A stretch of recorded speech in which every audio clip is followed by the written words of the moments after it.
not going to be an easy video to make. So I pray right now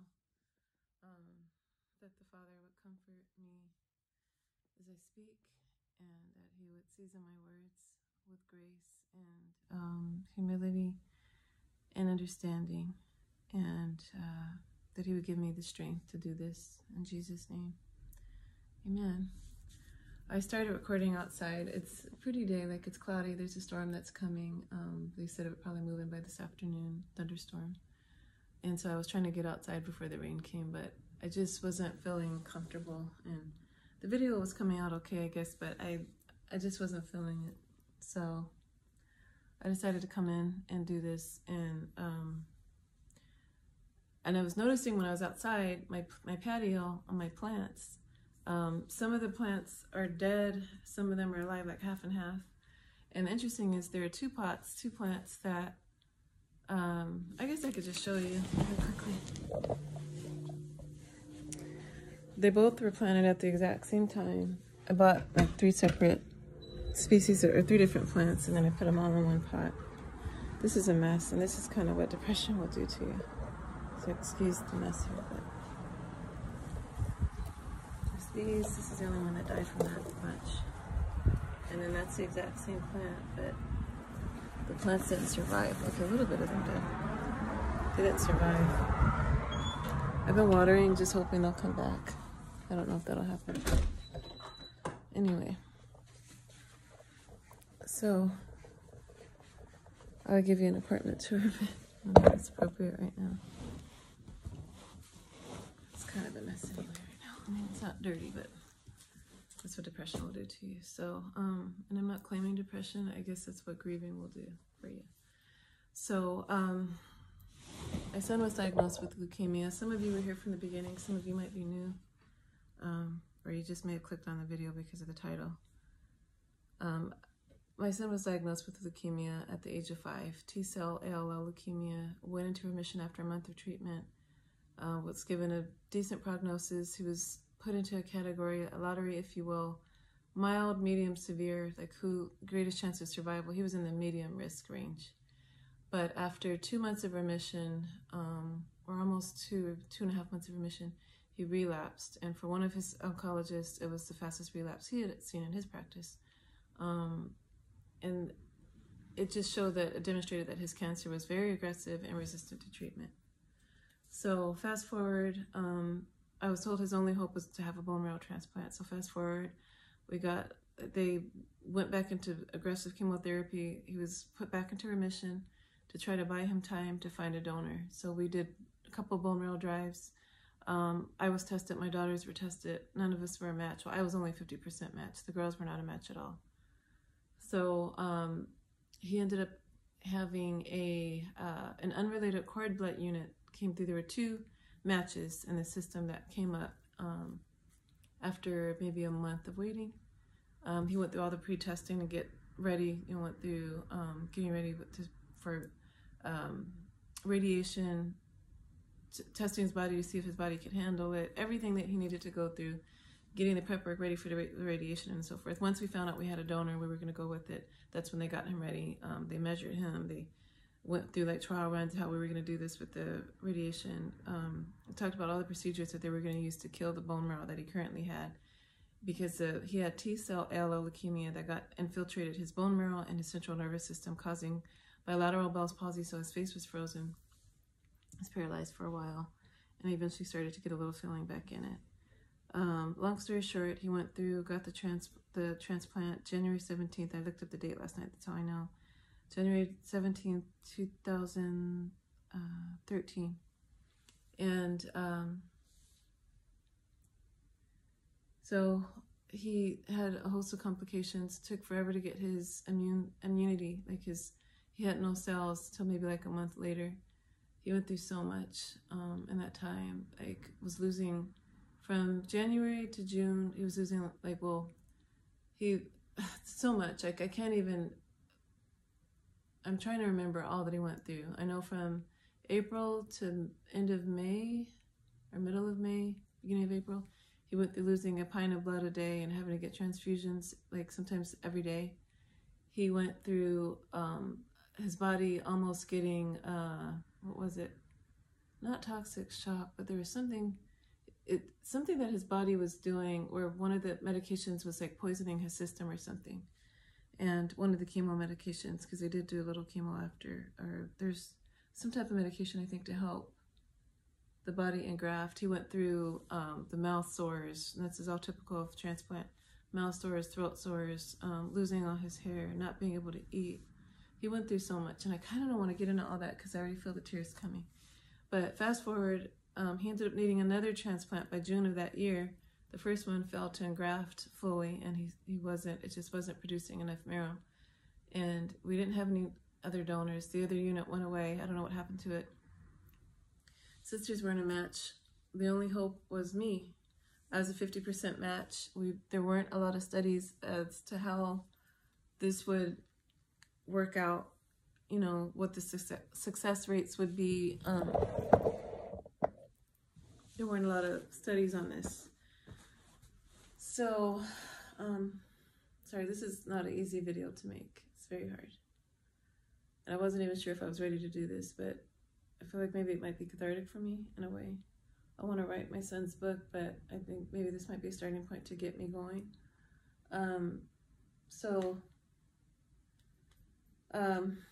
I did it. I didn't think twice. I did what I had to do. 50% chance this is going to work. I'm going to give him that 50% chance. I gave birth to him once, brought him into this world.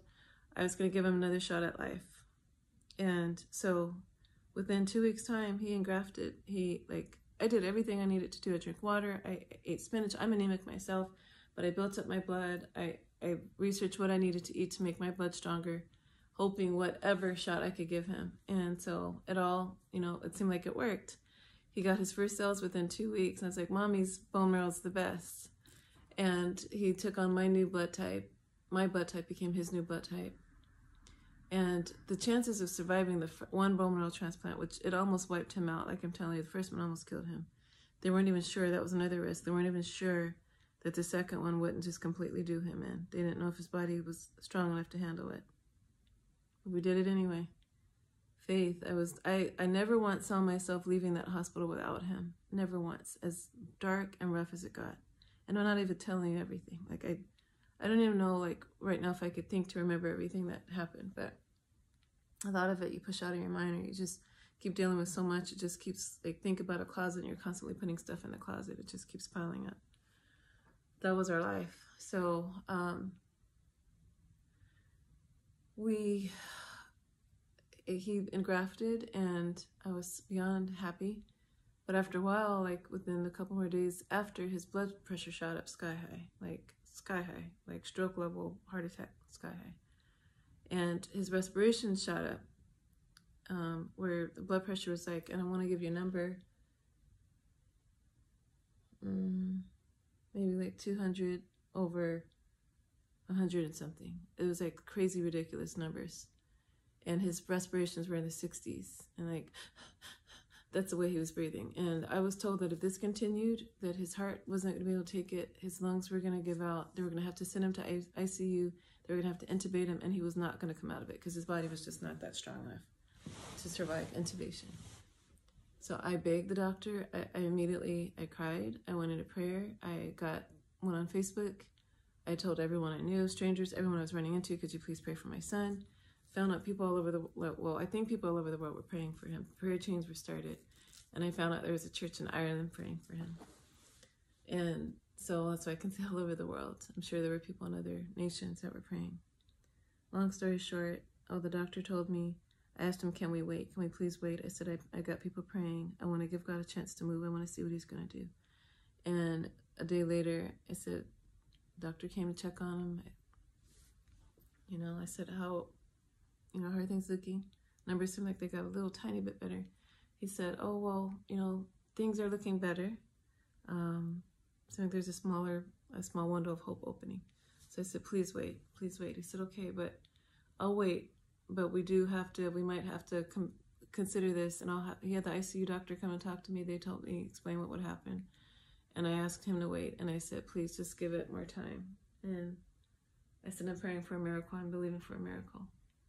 And so they waited, and each day the doctor said the sliver of hope was getting wider, the door was opening wider. And after a while, a few days later, your son recovered. And I was told later on by that same doctor, your son survived against all the odds. He's a miracle. And everyone told me that he was a miracle. And we ended up, that next month, he ended up losing some vision. He screamed because he lost some vision and he panicked. But some of it, came back. I just noticed, though, there was a gradual progression of vision loss. So over the next course of years, I think he was in the hospital for almost a year. I was told that one of their longest patients, or their patients hadn't really survived in the hospital that long because you can pick up other things, which I'm not telling you everything. This is a short and condensed version again. Can't emphasize that enough.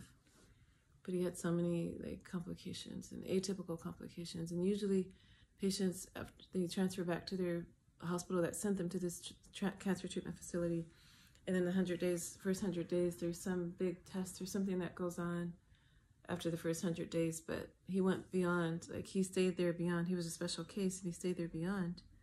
And so, long story short, January 2014, I noticed we went to go look at model homes. This is coming home. He spent Thanksgiving and Christmas at home, and that's when he did his Make-A-Wish. There's a video about it called Marcus's Wish here on YouTube. You can look it up.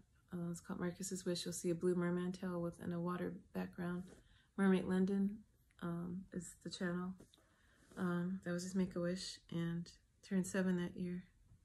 And so January the next year, he was diagnosed with, we went to go look up model homes, and I noticed he was crawling up the stairs because he was out of breath.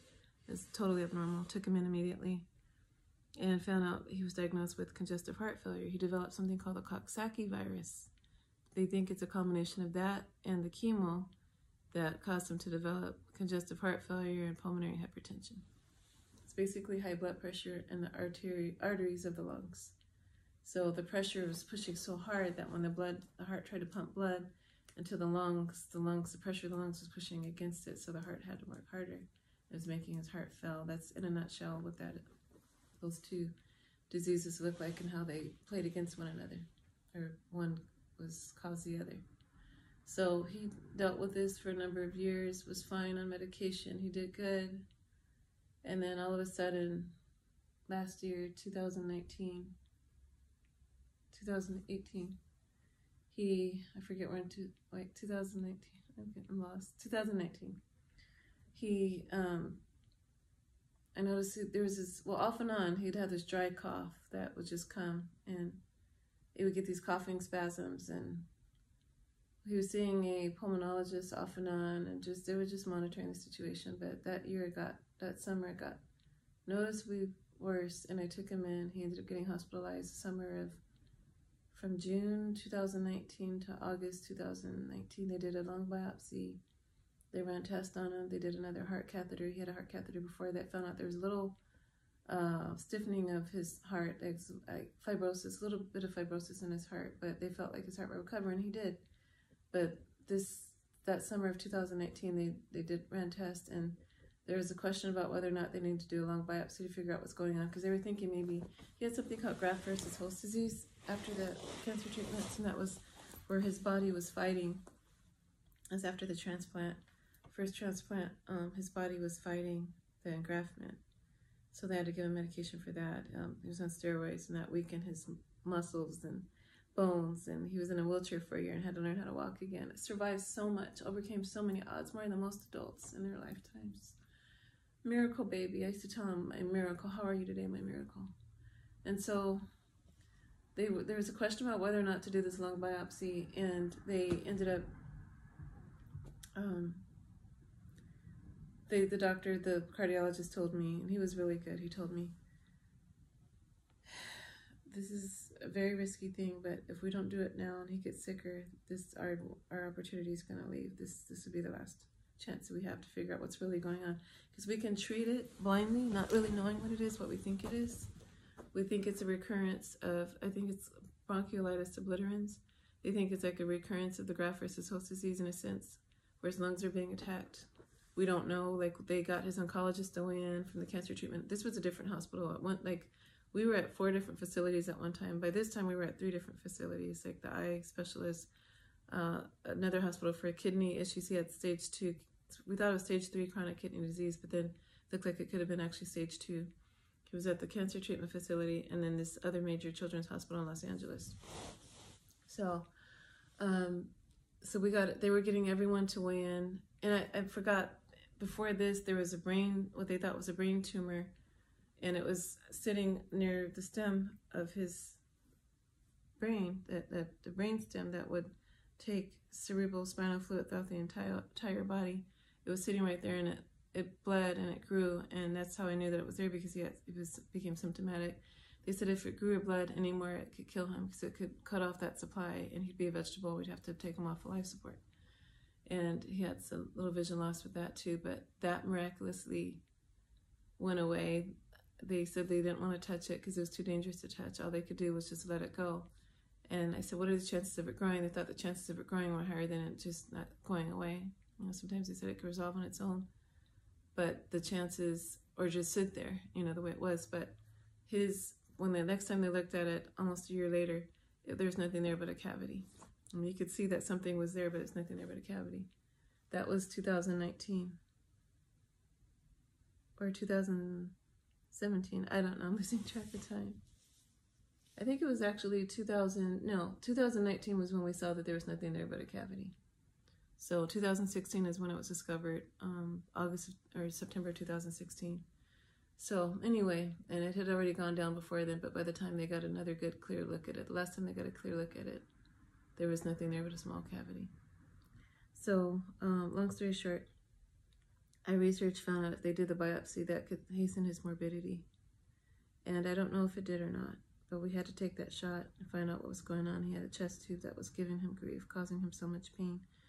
He had something called, they took the chest tube out because his lungs were collapsing, and there was